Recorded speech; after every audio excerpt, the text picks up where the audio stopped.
the wrath of God or God's anger. Some of these are difficult issues to deal with and wrestle with. But I think Psalm 90 gives us a pretty good insight into the inner workings of God's wrath. So it's actually split up into 4 different stanzas. The first stanza is talking about God's eternal nature, and it's worshiping God in his eternal nature. And the second stanza is kind of a contrast between God's eternal nature and man's short life. So our lives are short.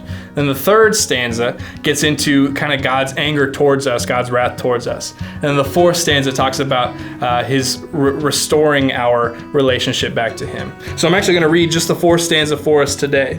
Starting in verse 13, it says, "O Lord, come back to us. How long will you delay? Take pity on your servants. Satisfy us each morning with your unfailing love, so we may sing for joy to the end of our lives. Give us gladness in proportion for our former misery.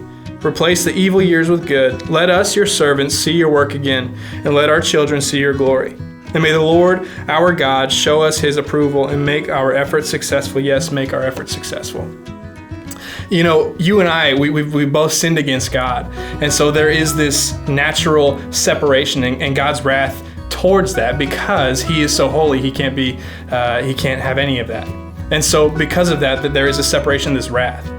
But what's so cool to see here is that God's wrath is large and it is big. But what is bigger is his grace. And that's what Psalm 90 tells us.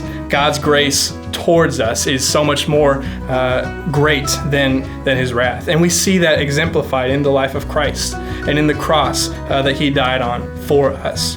So Jesus' death, burial, and resurrection atones or pays for our sins, and we can go on living in him because of that. We can go on into eternity because of that.